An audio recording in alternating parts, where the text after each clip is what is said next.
Greetings, Larken. I know we've been talking about doing this for quite a while, so I figure I'll go ahead and kick it off.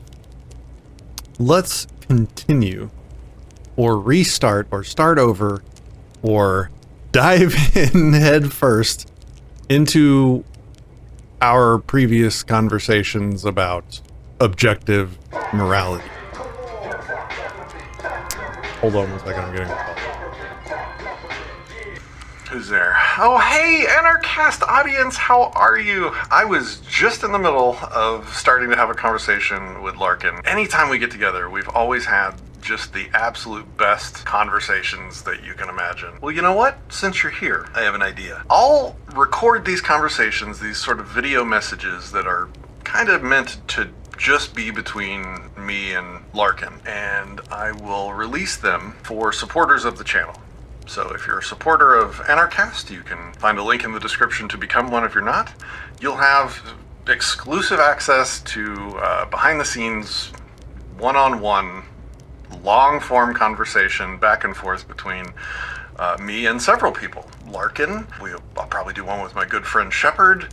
I'll probably start one with somebody you might have heard of, James Freeman. And we will start having these long form, and I don't mean each video is going to be long, maybe like 5-10 minutes each video, but you know, each week we're going to start having these dialogues, these conversations about some important and cool and interesting topics. We're going to try having private conversations that we share with cool people that want to support the show. So, link in the description, become a supporter, and just so maybe you guys can see what that's going to be like, we'll release this first one to the general public.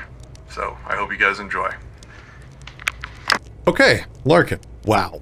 What a topic for us to just dive into. I know that we agreed that this topic would be a good way to kick off the series, but man, I have my job cut out for me. How do you set up a conversation on one of the deepest, most intractable, complicated topics in all of history, and do anyone involved justice? In prepping to start this conversation, I went back and watched our previous chat from like 5 years ago, where we were at Anarchists and we discussed objective morality and your conception and my conception.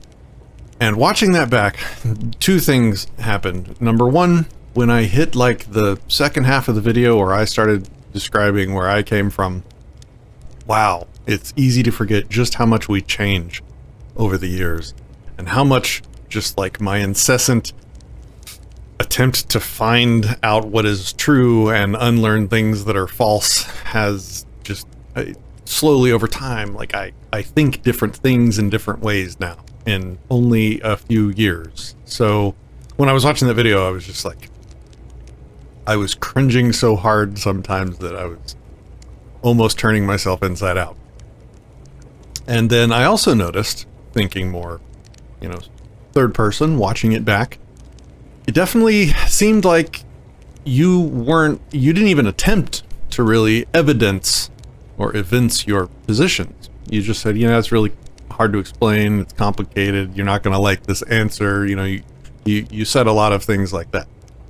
And so I think it doesn't make sense to just start this conversation off where that one left off, because I think, I want to start over, at least for what I think about this stuff, and I definitely want to challenge you more, let's say rigorously, on the beliefs that you hold, so that if I'm wrong and you know something about objective morality that I don't, I really need to and would benefit from learning that, and vice versa. If I can make you realize that some position you hold is unfounded, then I would expect, because I know you, that you would appreciate that. So that's what I'm going to attempt to set up today. I'm not going to try and make this super rigorous. We can just talk through it like we normally would in person, except sort of over this weird video messaging format. One thing I do want to start over, and I want to start over with a slightly, what I would think is more refined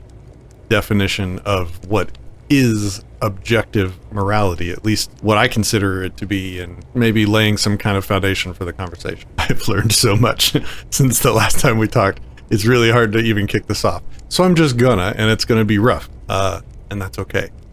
So, objective morality. I think I'll just start with the definitions of those two things. Morality, good and evil. The way I use morality, and we can use different definitions if you'd prefer for this conversation. I'm just trying to start somewhere. So, for me, morality is a judgment of an interaction between two individuals, and it judges that interaction to be one of three things: evil, neutral, or good. Now, what do those three words mean? We can talk about for sure. So, morality is the conclusion of running some interaction through an ethical equation.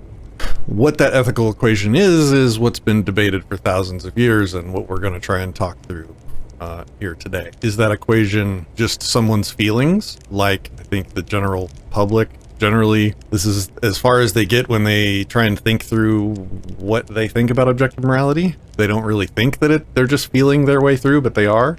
And then you have people that try and, embarrassingly, in my opinion, rigoritize feels-based morality. The intuitionists. Intuition gives people clues and information as to what is the good and the evil. Then you have people that try and rigoritize it and take it seriously and try and elevate it to the standards of reason and evidence, to the standards of a science, which is where the whole thing becomes interesting to me. Because if we're just talking about your opinions and your feelings about what you think are good and evil, then it's not really interesting to me. It's like you're just talking about an opinion in the same way that you would be telling me about your favorite Metallica album. Don't really care. So what I'm interested in is there a way to elevate our standards of reason and evidence to that of science, what I would call ethics. Ethics would be, in my opinion, the way I use it, is like the study of moral philosophy. It is the study of moral equations that give us the moral judgments on interaction. So what is objective in objective morality? Objective, in most philosophical discussions, and I think it works perfectly for this as well, and when you're talking to well-read, studied philosophers, this is the definition they use, and one that I omitted from our previous talk, which is why I'm bringing it up. Objective means mind independent. Subjective means subject-based, mind-dependent. So how you feel about an interaction is a subjective analysis of that interaction. It's a subjective opinion.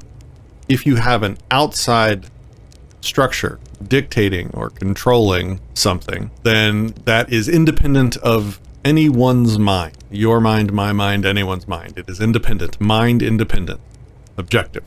So, I think between our last conversation and this one, we now have four. We have talked about 4 usages of the word objective, but that's the one that I hold to and go with, and that's the standard I use for objective morality. A mind-independent judgment of interactions between people. Now, I need to keep this rather short, so I'll just leave it at there for those definitions. I wanted to at least set the standard for what we're going to try and discuss. I am currently a moral anti-realist. It's impossible for me to keep these videos short.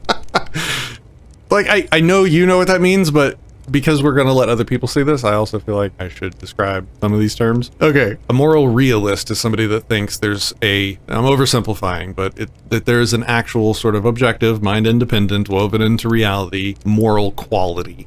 Something moral that dictates what morality is, what is good, what is evil, what is neutral, into the sort of the fabric of reality. A moral anti-realist is somebody that believes the opposite, that there is no such thing. I'm agnostic on the topic, which means I do not have a belief on the topic, which puts me typically in the moral anti-realist category. I have yet to see sufficient evidence to prove that there is a moral quality woven into the fabric of reality. So that's kind of where I'm starting. And I know from our last talk that you believe in something you call a universal intention.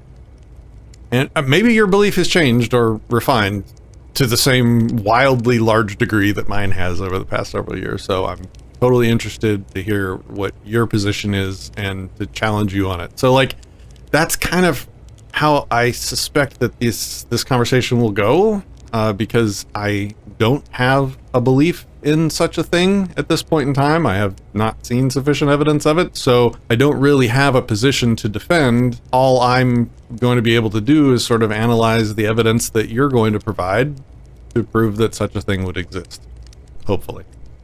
Or who knows? Who knows where this will go. Okay.